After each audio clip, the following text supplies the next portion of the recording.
It had been 3 years since everything fell apart. 3 years since I walked away from the marriage that had once defined my entire life.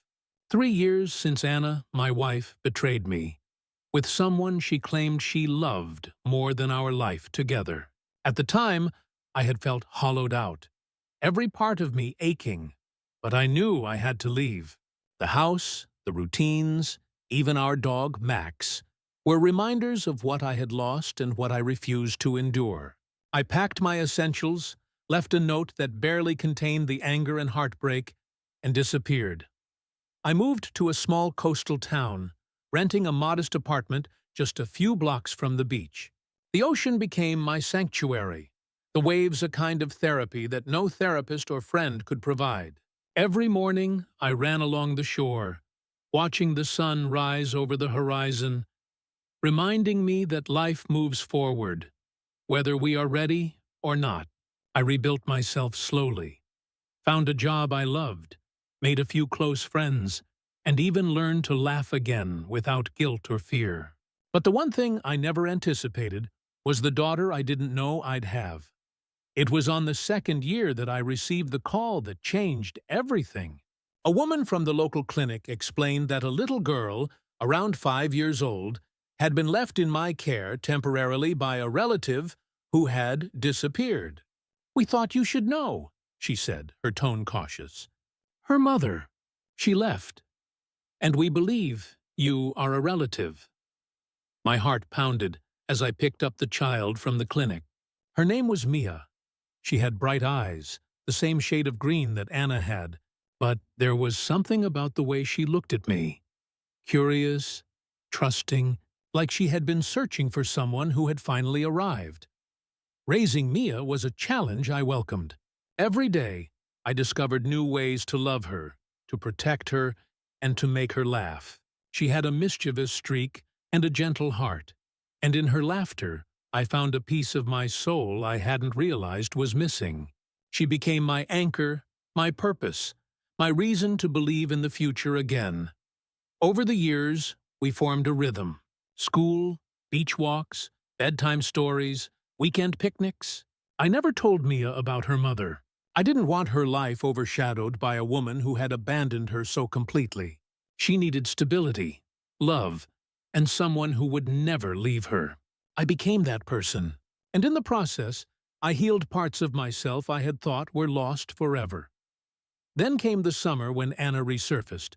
I had seen a few messages through mutual friends.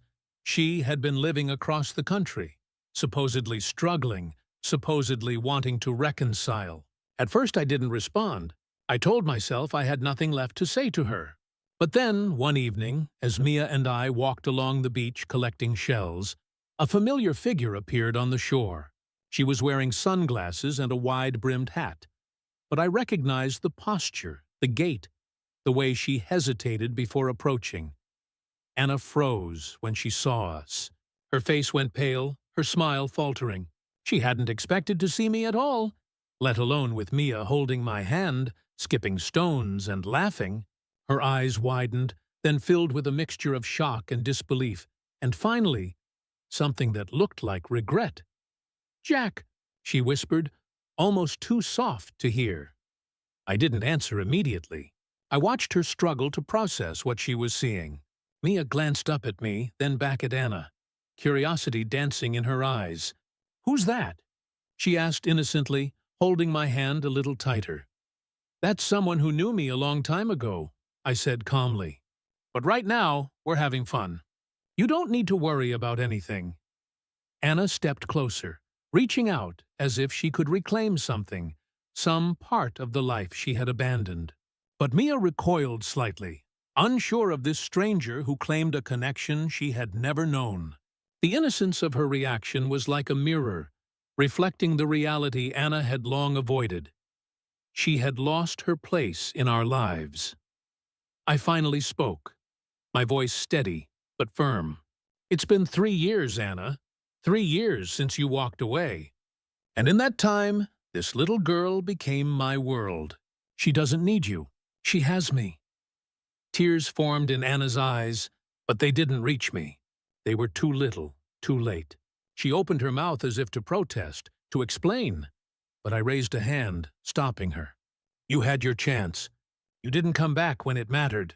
You left. And she deserves stability, love, and safety, not empty promises. I could see her face crumble, the bravado and entitlement she once carried evaporating in the sunlight. She looked at Mia, then back at me, the realization dawning too late. Mia didn't know who she was, but she didn't need to. She had the father she deserved, the love she deserved, and the future that Anna had tried to deny her. Anna's steps faltered. She tried again to speak, but the words caught in her throat. I kept my gaze forward, ignoring the guilt she attempted to impose, focusing instead on the little girl skipping stones beside me. Mia laughed, and that sound was louder and stronger than any apology Anna could offer. Eventually, Anna turned away, shoulders slumped, and walked back toward the path that led to her car. I didn't follow, didn't call out. She had made her choice long ago, and now she had to live with the consequences. Mia's world was intact, happy, safe, and she didn't even know how close it had come to being broken. That evening, we returned to our small apartment near the shore. Mia danced around the living room, showing me the shells she had collected, telling me stories about imaginary mermaids and pirate treasure. I smiled, feeling a sense of completeness I hadn't known since before the betrayal. The weight of anger and pain from Anna's return had lifted. What remained was the profound gratitude for the family I had built, the love I had nurtured, and the life I had reclaimed. Weeks passed, and Anna attempted to reach out through emails and messages, trying to explain, trying to reconnect. I didn't respond. Mia didn't ask about her mother. She had what she needed: love, guidance, and a home where she felt safe and cherished. That was enough. The encounter on the beach became a memory we occasionally revisited. Mia would ask about the woman who appeared briefly, and I would tell her, gently, that some people make choices we don't understand, but what matters most is the people who stay and love us. She nodded, absorbing the lesson naturally, without resentment or confusion. She had learned trust and love through experience, and Anna's betrayal became a distant, powerless shadow in her life. Looking back, I understood that Anna's reappearance was inevitable. People often return when they realize what they have lost, but by then, it's too late. Life moves forward, and so must we. Her face had broken on the beach because she saw the reality she could no longer change, the love she had abandoned, the daughter she had left, and the man who had rebuilt his life stronger, wiser, and more complete. 3 years of struggle, healing, and growth had led to that single moment of clarity. Anna saw what she had lost, and I saw the culmination of everything I had worked for. It wasn't revenge in the traditional sense, not an act of cruelty or public humiliation. It was simply the quiet, undeniable truth.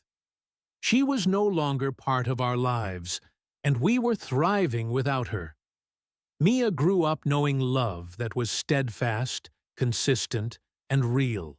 She never suffered the absence of care or protection.